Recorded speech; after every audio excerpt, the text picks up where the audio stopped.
Salam, coucou, bonjour à toutes, j'espère que vous allez bien, j'espère que vous portez bien. Comment se passe ce week-end? Donc cette vidéo va être postée samedi, donc je vous souhaite un très bon week-end ensoleillé avec beaucoup de chaleur encore. Mais on essaiera d'en profiter en famille. Aujourd'hui, c'est une vidéo assez spéciale parce que c'est une vidéo en collaboration avec Nazia Vlog. Pour celles qui ne la connaissent pas, je vous mets son pseudo ici, je vous mets le lien de sa chaîne YouTube ici. C'est une maman youtubeuse qui partage son quotidien sur YouTube tous les jours. Je la suis depuis bientôt plus de 2 ans, bientôt 2 ans. Et j'adore sa simplicité, sa douceur, j'aime trop la suivre son quotidien. Elle a 2 petites filles adorables et voilà, franchement je vous conseille d'aller la suivre, elle fait de magnifiques vidéos, une qualité de vidéo top et elle se consacre tous les jours à ses abonnés. Donc vraiment je mets un point d'honneur pour que vous allez la suivre et vous allez la voir parce que c'est vraiment quelqu'un d'authentique. C'est le type de personne que vous aimez suivre en général et j'aimerais vraiment que vous alliez lui faire un coucou. Et d'ailleurs sur cette vidéo on a l'intention de parler d'un sujet assez spécial. C'est un sujet que peu de personnes parlent, c'est un peu de l'anxiété, de la dépression, de l'anxiété, tout ça. Et c'est vrai que c'est cette vidéo pour vous parler de la déprime. Il y a la déprime et la dépression qui sont 2 choses totalement différentes. Vous avez pour la déprime des petites périodes de coups de baisse de morale, vous avez envie de rien faire, etc. Mais des fois, cette coup de déprime peut évoluer, aller en coup de dépression. Ce qui peut être très grave et que je conseille fortement aux mamans d'aller consulter. Si au début, vous ne savez pas qui voir, allez voir votre médecin traitant et ensuite allez voir, il vous enverra et il vous fera suivre par d'autres personnes et il vous conseillera vraiment beaucoup mieux. Donc comme dit, je ne suis pas médecin, je n'ai pas la faculté de vous donner certaines choses plus dans les détails, tout ce qui est médicaments et tout ça, je ne vous expliquerai pas tout ça bien sûr parce qu'il faut toujours voir son médecin pour ça. Mais vous parlez un peu de notre expérience, de l'expérience de notre entourage, etc. Donc voilà, donc on peut avoir des petites périodes en tant que maman de dépression qui peut arriver. Donc au début on a des petits coups de déprime qui arrivent souvent. Ça va être des moments où on a envie de rien faire, on se sent fatigué, on lâche tout, on laisse tout. C'est un peu comme entre guillemets le burn-out. Et voilà, ça peut arriver, ça reste quelques temps, quelques heures et puis ça part. Sinon, vous avez des épisodes de dépression qui va arriver 2-3 fois dans le mois. Alors, on voulait en parler parce que des fois, on n'ose pas. Certaines personnes, il leur arrive ce type de dépression, ils ne veulent pas en parler. En fait, elles ont honte. Et en général, quand elles expliquent à leur entourage, souvent l'entourage va lui expliquer que « Bon, t'es juste fatigué, mais je comprends pas pourquoi t'es toujours allongé, mais lève-toi, mais qu'est-ce qui t'arrive ?» Moi-même, j'ai eu cet élan et cette façon de le faire avec des personnes de mon entourage. C'est dans l'entourage, je vous dirai pas qui quoi, où on a l'impression que voilà, ils veulent juste dormir et que c'est comme ça. En fait non, c'est beaucoup plus loin, c'est médical, c'est une maladie et il faut être compréhensible avec ces personnes sans jugement. Donc souvent ces personnes où nous-mêmes on n'a pas envie de raconter, de dire voilà, je me sens faible, je me sens pas bien, je sais pas ce que j'ai, aidez-moi. Les gens ont peur de demander de l'aide et ils ont souvent la peur et cette impression d'être considérés comme une grosse feignante, etc. Ça a dû vous arriver des fois. Vous savez, la grosse dépression, vous avez envie de rien faire. Vous allez sur votre canapé, votre maison est sans dessus-dessous. Vous voulez juste vous allonger, dormir. Vos enfants font n'importe quoi autour de vous, mais vous réagissez pas. Le faire à manger, ça devient un fardeau. Ranger votre maison, ça devient lourd, vous voyez même plus le bordel autour de vous. Le repas, vous n'avez pas envie de faire à manger, vous n'avez pas envie de manger, ou sinon vous avez envie de manger et ça va être dans l'excès, mais que des conneries, parce que vous n'aurez pas envie de cuisiner. C'est un tout, vous aurez des idées noires. C'est vraiment, c'est un large, c'est énorme en fait. C'est une fatigue, c'est aucune envie, des idées noires, des pensées négatives. Ça va être aussi d'avoir ni envie, même les achats, même vous habiller, tout ça, ça devient un lourd fardeau. Et vous pouvez rester comme ça sur 2-3 jours. Donc comme dit, vous n'avez pas envie de montrer ça. Vous voulez pas, votre mari, quand il rentre, il va vous dire « Mais qu'est-ce que t'as, grosse feignante ?» Enfin, je le dis entre guillemets, mais ils disent pas forcément ça. « Mais qu'est-ce qui t'arrive? Tu dors tout le temps, c'est trop, toutes les mamans ne sont pas comme ça, qu'est-ce qui t'arrive ?» Ça peut arriver chez vous aussi, quand vous étiez jeune, etc. On a souvent ce type de grosse dépression. Et c'est vrai que des fois, on n'ose pas en parler. On est là dans notre couverture. Moi, je préfère me réfugier, m'envelopper dans la couverture, dormir et ne plus rien entendre. C'est souvent le premier réflexe que les gens ont. Ils se retrouvent en fait à s'échapper vers le sommeil. Le sommeil, s'ils se disent je vais dormir, ça va passer demain, après-demain, etc. Et ça nous arrive souvent. Ça peut arriver sur plusieurs personnes. Vous allez voir des filles à qui ça leur est arrivé sur YouTube et vous la voyez, vous dites mais j'aurais jamais eu l'impression que tu étais comme ça, que tu avais des moments, des gros coups de déprime et de dépression à ce moment-là, et que moi je te vois toujours souriante, plein de punch, plein de peps, et ça arrive souvent à des personnes où ils ont des grosses coups de motivation et d'un coup ça redescend. C'est un peu une genre de bipolarité, mais c'est beaucoup moins développé parce que bipolarité bien sûr c'est autre chose, ça enveloppe bien autre chose et c'est beaucoup plus complexe et ça c'est vraiment quelque chose à part. Mais là ça va être des pics de motivation sur ta vie, sur ton quotidien, sur ton travail et ça pourra même sur ton travail être un gros fardeau, un handicap. Parce que au début, quand tu vas commencer de travailler, tu seras au top, tu seras motivé. Au début, tu auras l'excitation, mais dès qu'il y aura un petit truc qui va gâcher cette excitation, il y aura un petit truc qui va tout gâcher, et tu seras dégoûté, démotivé, tu voudras plus y aller, tu vas faire des longues maladies. Et après, rebelote, tu reviens. Ça arrive souvent, il y a beaucoup de mamans, ça leur arrive, beaucoup de femmes. Et même d'hommes qui leur arrivent ce coup de... Et moi, je dirais que ça varie plus vers la dépression. C'est sur les nouvelles maladies de notre génération. Moi, je dis que ces choses-là n'existaient pas avant. Et je continue à persévérer, à dire c'est dû à notre façon de vivre aujourd'hui. On reste beaucoup plus à la maison, beaucoup plus devant les écrans qui favorisent la dépression. Beaucoup plus sur le téléphone, Instagram, YouTube. D'ailleurs, Instagram, j'aime bien. Mais Instagram reste pour moi une application qui peut nous rendre malades et nous rendre vraiment dans une dépression, etc. Je trouve ça hyper négatif dans certains moments. Quand je vois certains comptes, c'est des comptes qui peuvent vous rendre malade personnellement.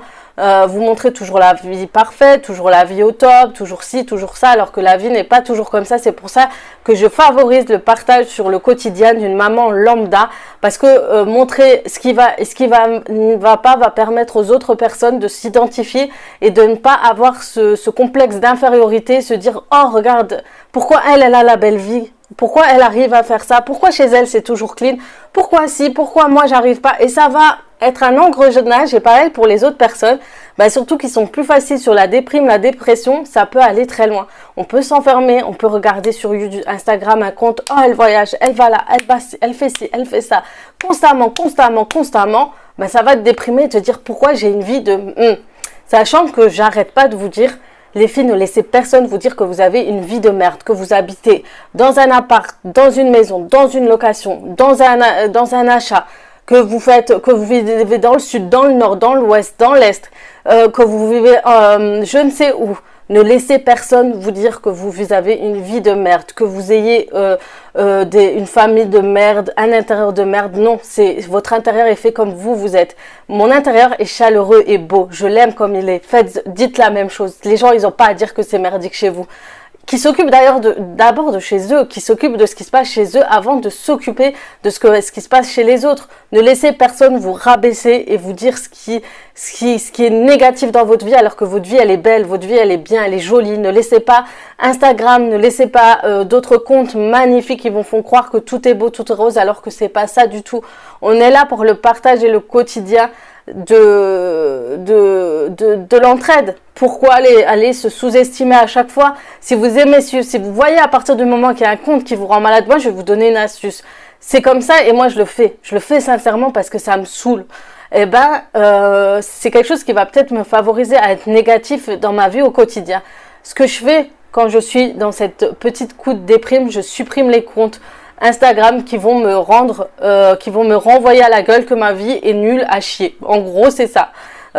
Qui va me rabaisser au niveau de ma vie. Je vais la supprimer parce que j'ai pas envie d'avoir ces pensées-là. J'ai envie de penser que ma vie, elle est belle. Oui, je vais en vacances de temps en temps. Oui, je suis toujours à la maison. Oui, si. Mais je suis bien comme ça. Pareil, état parfaite et regarder. Par exemple, là, je peux pas filmer, faire de vidéos tranquilles sans que ma fille n'est jamais trop loin. C'est jamais très loin. Mais bon, c'est ainsi que va la vie de maman. Mais voilà pour la première petite astuce pour déjà enlever les pensées négatives et les idées noires que vous pouvez avoir sur votre vie. Sachez que votre vie est toujours belle, vous l'avez choisie comme elle est. Vous êtes marié, vous n'êtes pas marié, en tout cas vous avez choisi votre mari, vous avez choisi de vivre ainsi avec votre mari, vous avez choisi d'avoir 2, 3, 4 enfants. Eh ben laissez pas les autres vous dire que tu t'es enfermé avec tes enfants, que tu t'es retrouvé enfermé dans ta petite maison, etc. Ne laissez pas en fait tout ça rentrer dans votre cerveau parce que ça favorise ce genre de dépression. Surtout en tant que maman, ça peut engendrer, vous dire ah j'aurais peut-être pas dû, j'aurais dû profiter, voyager avec mon mari sans les enfants, peut-être j'aurais dû faire ça, j'aurais été peut-être plus heureuse. Non. À partir du moment tes enfants, rappelle-toi de la naissance, de l'accouchement et de la naissance de ton enfant quand tu l'as découvert, ça vaut 1000 voyages, ça vaut 1000 maisons, 1000 maisons de luxe ou autre, ça vaut tout l'or du monde. Ça vaut plus que tout l'or du monde, je dirais. Donc laissez pas les autres vous dire que votre vie est négative. En tout cas, voilà pour la première petite astuce, comme dit les réseaux sociaux. Suivre la télé-réalité, tout ça, ça entraîne ce genre de petites choses négatives dans votre cerveau et essayez d'éloigner le maximum de choses qui peuvent vous renvoyer à la gueule que non, t'aurais pu vivre comme ça, t'aurais pu vivre comme ça, t'aurais pu vivre comme ça. Donc ensuite, comme dit, vous avez des phases de fatigue, vous avez envie de dormir tout le temps, vous voulez voir personne, vous voulez rester à l'intérieur, etc. Comme je vous ai dit, ça peut arriver même pendant la grossesse. Ça arrive surtout quand, par exemple, vous avez eu l'hyperémèse gravitique. Eh ben, ça peut vous arriver, c'est à cause de cette période-là, d'avoir des grosses déprimes parce que vous restez enfermé, vous êtes mal, vous avez un mal-être, etc. Ça va engendrer ce type de dépression, vous allez rester endormi. Comme dit, quand vous avez votre vie au quotidien, il va arriver des moments où vous allez vous allez avoir ce gros coup de dépression. Et ça arrive souvent quand vous êtes maman au foyer. Dites-le moi hein, si j'ai tort ou pas, mais je sais qu'en tant que maman au foyer, ça m'arrive très souvent d'avoir ce coup de dépression, cette gros coup de pas envie de rien. Ça arrive souvent quand votre mari est en déplacement, par exemple, vous voyez personne, vous avez toujours ce quotidien, toujours pareil, se lever le matin, emmener les enfants à l'école, ranger, faire à manger à midi, revenir à emmener les enfants, repartir, rangement l'après-midi, regarder la TV, 5 minutes, préparer le goûter, à amener les enfants, les laver, devoirs, etc. Et ça continue du lundi au vendredi. Lundi au vendredi, sans petit plaisir, sans rien. Et c'est ça qui va engrainer ce coup de déprime. Et à un moment, vous allez dire, mais non, j'en peux plus, je veux plus, j'en ai marre. Et après, vous allez avoir ce gros coup d'idées noires, d'idées noires et de dépression. Alors ça peut arriver que ça arrive de 3 jours comme je vous ai dit et si c'est des petits coups de déprime de 3 jours, relevez-vous, ne vous laissez pas abattre parce que si votre cerveau essaie de se battre contre cette pensée, cette négation, dites-vous non, je vais faire ça, puis demain je vais changer, peut-être que je vais sortir, je vais aller me faire plaisir, je vais aller m'habiller, je vais aller faire ci, je vais aller faire ça, essayez de vraiment vous battre contre ça parce que moi c'est ce que je fais. D'ailleurs je vais vous mettre une vidéo de l'an dernier, c'est un peu un ménage avec réflexion et dedans je vous dis mes astuces pour vous sentir mieux et pas vous comparer aux autres, pas avoir ce coup de déprime, etc. Je vais vous mettre le lien juste ici. Et moi ce qui me plaît, ce qui m'aide à avancer, c'est de me dire voilà, je vais me lever, je vais aller mieux, je vais ci, je vais ça, etc. Je vais faire mon ménage, ça va déjà me sentir mieux à l'intérieur de chez moi et ensuite je vais m'habiller, je vais sortir les enfants, je vais aller prendre un peu l'air à l'extérieur. Être trop enfermé à la maison favorise aussi cet état de dépression. Ensuite, ce que vous pouvez faire d'autre pour éviter cet état de dépression, c'est de mettre un planning dans la semaine et essayer de vous choisir une journée coiffure. Je sais, moi je vais pas souvent chez le coiffeur, etc. Mais c'est un peu mon choix. Mais sinon, d'autres séances, ma séance préférée c'est le shopping, ça vous le savez. Et c'est quelque chose qui m'aide et qui me fait énormément plaisir. Et si je fais ma petite séance shopping, même si j'achète 2-3 choses, pas obligé d'acheter des tonnes. Mais des fois ça fait du bien, tu as rajouté un petit truc. Je sais que c'est pas bon aussi. Mais voilà, ça nous aide aussi, ça nous fait plaisir. Ensuite, astuce aussi, c'est d'en parler. N'ayez pas honte, comme j'ai dit, beaucoup de monde ont honte, mais parlez-en. Souvent, les gens pensent que c'est de la fainéantise, de la fatigue, la personne aime que dormir, c'est son plaisir et tout, et non, c'est juste que la maladie a pris le dessus et la personne a du mal à se relever. Essayez de parler avec les gens et vice-versa. Essayez, si vous voyez une personne dans cet état, essayez de la rassurer, même si c'est un peu dur, même si ça sera compliqué, mais il faudra ne pas en rajouter une couche en la traitant de feignante, en disant qu'elle dort trop, que c'est pas normal, etc., etc. Ben oui, c'est pas normal, c'est que ça cache quelque chose derrière. Ensuite, troisième astuce, allez voir votre docteur, comme je vous ai dit, important, allez voir votre docteur, allez voir si c'est une phase dépressive ou une phase de déprime. Essayez d'en parler, dites-leur ce que vous ressentez, n'ayez pas honte. Parce qu'il peut arriver que ce soit une grosse dépression et que vous aurez du mal à vous en sortir. La chose la plus importante, allez voir votre médecin traitant. Il pourra vous rediriger vers un psychiatre ou un psychologue. Ce n'est pas une honte. On peut aller voir un psychiatre ou un psychologue aujourd'hui sans honte. C'est super important. Ça va vous aider à enlever les démons et le diable qui est en vous. J'ai envie de les démons, peut-être des choses qui vous ont arrivé à l'époque ou avant, ce qui vous est arrivé dans votre enfance, qui fait que vous êtes comme ça aujourd'hui. En parler, ça fait toujours du bien. Parlez-en autour de vous. Et pareil, et comme je dis, allez voir votre docteur. Il pourra vous prescrire quelques gélules, mais demandez toujours des antidépresseurs entre guillemets très faibles. Demandez toujours tout ce qui est faible. Moi, je déconseille fortement trop de médicaments. Je veux pas qu'il y ait trop comment on dit ça, de l'addiction à ces médicaments, etc. Il y a des traitements d'1 mois, de 2 mois, etc. Parlez-en vraiment à votre médecin et avec lui, vous allez voir ce que vous recherchez le plus, etc. Mais comme dit, psychiatre, psychologue, il n'y a pas de honte à aller en voilà, parce que ça peut aller loin, ça peut partir beaucoup plus loin. Cette maladie peut vous entraîner jusqu'à l'anxiété, voire les angoisses et voire jusqu'à la crise d'angoisse de temps en temps où des fois ça favorise, ou des fois vous êtes sujette à avoir des risques de crise d'anxiété, etc. Ce qui est beaucoup plus grave et qui peut vous rendre encore plus malade.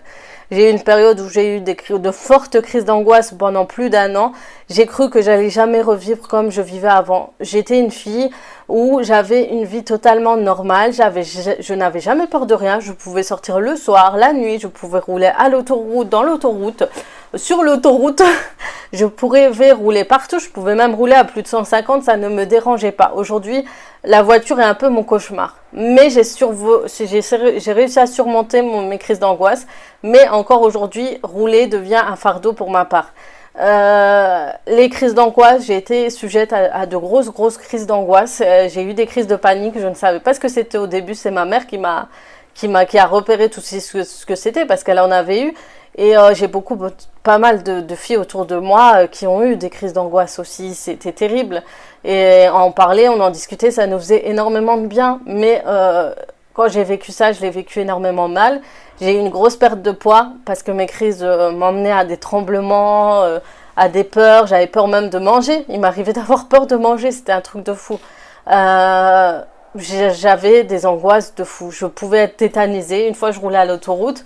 J'ai eu une crise, j'ai failli être tétanisée et j'ai réussi à combattre ça pour éviter. Je me suis dit, faut pas la peur de la tétanie, en même temps la peur d'être tétanisée et de pas pouvoir contrôler ma voiture ont fait que j'ai réussi à combattre cette tétanie. J'étais bloquée au bras, j'arrivais plus à les bouger. Et je disais, il faut que je force pour arrêter, pour pouvoir finir de rouler. La première crise d'angoisse que j'ai eue, je me rappelle plus, ça m'est arrivé à la maison, je crois. J'ai eu de gros tremblements, je sais pas non, j'étais à l'extérieur, j'étais avec mon mari, on était parti je ne sais où et lui il était parti et d'un coup je sentais un truc dans mon corps et j'ai eu très peur. J'ai eu très peur, j'ai couru dans tous les sens, j'ai appelé ma mère, je tremblais, j'avais des palpitations. Je lui ai dit je sais pas ce que j'ai mais je crois que je vais mourir, etc. Et ma mère m'a dit calme-toi, respire, etc. Je dis non, là, j'arrive pas à respirer. Bref, ça vous entraîne, en fait, vous avez peur, vous avez des palpitations, puis vous avez l'impression que vous n'arrivez plus à respirer. Mais en fait, c'est tout votre corps qui a comme un coup de pression et qui se dit plus rien ne va marcher. Mais en fait, c'est vous qui faites ce déclenchement, comment on dit ça, qui perturbe tous vos organismes et qui fait que après vous n'arrivez plus rien à gérer dans votre corps. Donc j'ai eu ça.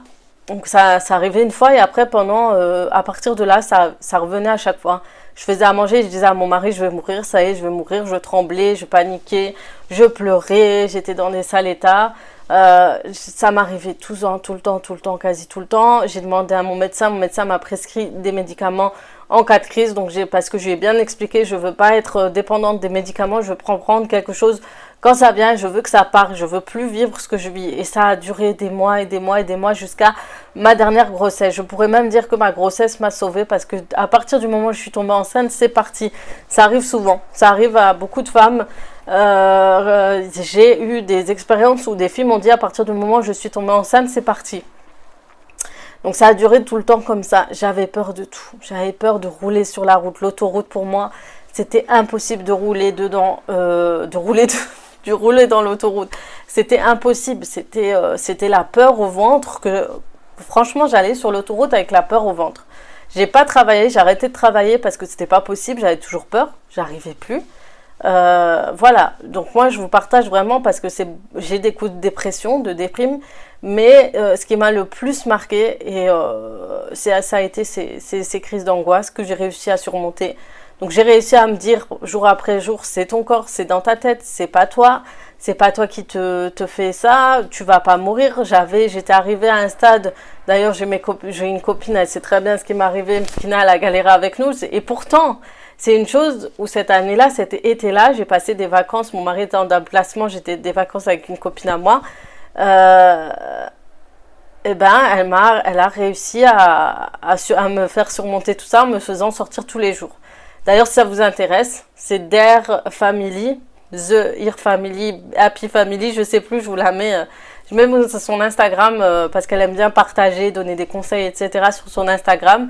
Et elle m'a aidé à surmonter ses peurs. Donc on sortait. Elle m'a vu, j'avais des angoisses quand mes enfants allaient dans l'eau, quand ci, quand ça. Elle a réussi à me faire surmonter ça. Et je sortais tous les jours. Tous les jours, grâce à elle, je sortais tous les jours. J'ai sorti mes enfants, on a passé un très très bon été tous ensemble. Mais j'avais ces crises d'angoisse. J'étais arrivée à un stade où même je croyais que j'avais une maladie. J'allais toujours faire des bilans. Je faisais des bilans quasi tous les mois de sanguin. J'allais faire des radios. Je me rendais malade. J'étais hypocondriaque. C'est arrivé jusque-là. Mais alhamdoulilah, aujourd'hui c'est passé parce que j'ai dû me battre avec. Psychologiquement, c'est parti. J'ai fait des ruqya aussi, je vous mens pas. Je vais pas vous dire que j'en ai pas fait, que je croyais pas que c'était dû à la sorcellerie ou autre. J'ai fait aussi de la ruqya. Donc pendant les vacances, j'en avais fait et ensuite je suis tombée enceinte et c'est parti. Voilà comment j'ai combattu tout simplement mes crises d'angoisse. Après, c'est surtout tous les jours, je me disais, c'est pas toi. C'est pas toi qui fais ça, c'est pas toi, c'est ton corps qui est en train de créer des alarmes à l'intérieur de toi, qui te pousse à avoir peur de quelque chose qui n'existe pas. C'est constamment ça que j'essayais de me dire, mais c'est pas évident tous les jours, c'est des épreuves. Et souvent on dit c'est des épreuves que Dieu nous donne pour les combattre. Mais on arrive à tôt ou tard à dépasser tout ça, la déprime, la dépression, l'angoisse, l'anxiété. Comme dit, cette vidéo elle est surtout faite pour vous dire de ne pas avoir honte d'avoir ce type de dépression. N'ayez pas honte, ne vous dites pas que vous êtes feignante, ne vous dites pas que c'est dans votre tête, vous avez un problème. Allez voir des gens spécialement pour ça. Discutez avec votre entourage, discutez avec votre famille, discutez avec votre mari et peut-être que ça vous aidera parce que peut-être dans votre entourage il y a quelqu'un qui a eu exactement la même chose que vous et qu'elle comprendra sûrement. Essayez d'en parler pour qu'elle comprenne pourquoi vous avez des réactions comme ça, parce que des fois, que ce soit de la déprime, de l'anxiété ou de l'angoisse, ça arrive que vous serez différente devant ces personnes-là. Vous allez être froide, vous allez la quitter sans même dire au revoir des fois parce que vous n'avez pas le choix. Et pour qu'ils comprennent un peu pourquoi vous avez été comme ça ce jour-là, etc. Et qu'elles comprennent aussi. Donc comme dit, allez voir toutes les personnes qui pourront vous aider, allez discuter, n'ayez pas honte. C'est des choses qui arrivent, ça arrive beaucoup plus en ce moment. J'ai dit que, je le dis assez souvent, ce sont les dernières, ce sont pas les dernières, mais ce sont les maladies un peu de notre époque. C'est un peu tout ce qui s'ensuit, tout ce qu'on mange, tout ce qu'on vit, comme je dis, les écrans, rester à la maison, et quotidiennement, on est toujours à la maison, on sort peu comparé à nos parents qui nous sortaient tous les jours, tous les soirs. On était toujours avec nos mamans à l'extérieur, dans les terrasses et tout. On avait quand même une belle vie, une belle jeunesse. Aujourd'hui, on sort un peu moins. On essaie d'avoir des maisons avec jardin pour encore moins sortir, etc. Donc, c'est vrai que c'est assez compliqué. Mais cette vidéo, c'était vraiment pour vous expliquer tout ça, pour vous dire par où on peut passer et qu'on peut aussi le surmonter. Et vous dire que si vous avez des questions, si vous voulez discuter et si vous voulez pas en discuter avec votre famille, même si je vous le dis de le faire, d'essayer de le faire au maximum, n'hésitez pas à nous envoyer des messages, que ce soit par mail, que ce soit en privé sur Instagram, que ce soit sur Facebook, n'hésitez pas, allez-y. Donc moi c'était beaucoup plus, je suis plus dans la déprime que dans la dépression, j'ai été plus dans l'angoisse et crise d'angoisse. Nasia, ça va être beaucoup plus autre chose et ça va vous permettre de vous retrouver dans chacune d'entre nous. Et c'était vraiment pour vous dire que vous n'êtes pas seul et soyez forte. Et en tant que maman, plus on avance, plus on a des enfants, plus on s'inquiète, on est anxieuse pour eux, on a peur de la vie, de ce qui se passe en ce moment, quand on voit tout ce qui se passe sur les réseaux sociaux, dans les infos, tous les jours, avec cette histoire de Covid, ça va pas aller en mieux, c'est qu'on aura toujours beaucoup plus peur par la suite, on a peur pour nos parents, on a peur pour nos enfants, et que ça va pas être évident tous les jours, mais en tout cas, vous inquiétez pas, on est là pour vous, et pour vous dire aussi que ces maladies peuvent arriver. Pourquoi je vous dis aussi de voir quelqu'un, c'est que c'est souvent dû à un choc émotionnel. Moi, certaines le savent, mes parents se sont séparés alors que j'avais plus de 30 ans. Donc peut-être que tout ça a été fait dû à ça. On a découvert, c'est pas peut-être que c'est dû à ça, c'est que je l'ai encaissé autrement, etc. Et des fois, ça se montre pas tout de suite, ça va venir 2 ou 3 ans après. Vous, ça peut être autre chose, ça peut être une autre chose qui s'est passée. Vous êtes dit non, vous l'avez encaissé, tout se passe bien.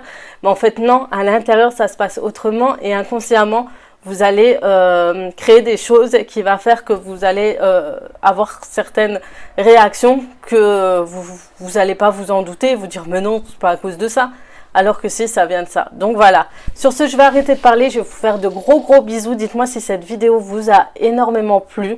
Si vous en voulez un peu plus. En tout cas, n'hésitez pas d'aller voir Nasia. C'est super important pour moi et pour elle. Ça me toucherait énormément surtout. Et j'ai hâte de savoir toutes les choses qu'elle peut vous expliquer, peut vous aider pour vous. Et je pense que c'est des choses très utiles à partager dans les réseaux sociaux plutôt que toujours partager la beauté, tout est beau, tout est rose, alors que notre vie, elle est un peu comme ça, avec des hauts et des bas, des choses pas belles et des choses très belles, mais bon, on les aime comme elle est notre vie, et c'est le plus important. Et comme dit, ne laissez personne vous dire le contraire. Je vous fais de gros bisous et comme d'habitude, je vous dis à très vite pour d'autres vidéos. Ciao.